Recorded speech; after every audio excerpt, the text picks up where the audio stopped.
నువ్వు ఆర్డర్ ఏ కంపెనీ నుంచి నువ్వు జెప్టో ఐడి కార్డు చూపి ఐడి కార్డు ఉండదు జెప్టోలా మరి ఐడి కార్డు ఉండదు జెప్టోలా ఐటమ్ ఎందుకు తీసుకుంటారు నువ్వు ఆగు ఐటమ్ ఎందుకు తీసుకుంటారు సెక్యూరిటీ తోటి ఎక్కువ ఆర్గ్యుమెంట్ ఏమైనా ఆర్గ్యుమెంట్ చేసినా నువ్వు అప్పలు కొడతావా లేదా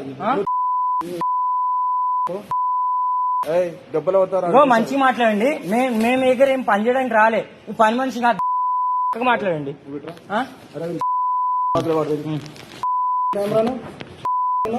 ఏం పోను మంచిగా మాట్లాడండి. అరే నువ్వు వచ్చినావు పని చూసుకొని పోవాలి కదా. నేను అదే చేస్తున్నా కదా మాట్లాడుతున్నారు అప్పటి నుంచి నేను తప్పుగా ఏమైనా మాట్లాడితే చెప్పండి. నేను అప్పటి నుంచి 10 సార్లు అంటున్నా అప్రూవ్ చేసుకోపోరా అని.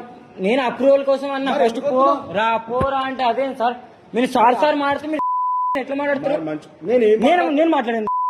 నువ్వు ఆగురా నాయన నువ్వు ఆగు. ఐటమ్ కూడా గుంజుకుంటారు గుంజుకోకపోతే నువ్వేనా పద్ధతి ఉందా నీకేమన్నా? నాకు కాదు సార్ మీకు పద్ధతి లేదు. ఫస్ట్ నాకు బరాబర్ ఉన్నది. ఇప్పుడు చెప్తారండి ఉచ్చ వస్తుంటావు నాతో మాటలు మాట్లాడి ఇవే మాటలు మీరు నువ్వు దాకా మంచిగా మాట్లాడండి. ఫస్ట్ ఇన్నిగానే మాటలు మాట్లాడ మంచిగా పుట్టి రెస్పెక్ట్ ఉందా మీకు? అరే పళ్ళు రాలుతాయి ముందే చెప్తున్నా. పళ్ళు రాలుతాయి ఇప్పుడు ఐటమ్ కూడా ముందుకే సపరేట్ ఇటుక మంచి మాట్లాడండి. ఇప్పుడు కూడా మంచి మాట్లాడినా చక్కగా మాట్లాడండి. ఇప్పుడు కూడా మంచి మాట్లాడినా నేను రెస్పెక్ట్ ఇచ్చి మాట్లాడితే చెప్తున్నా ఏమని అదే అప్రూవల్ నేను చేయనని చెప్పిన. ఎందుకు వస్తున్నావు మళ్ళీ? ఇప్పుడు కూడా మీరు అదే అంటున్నారు.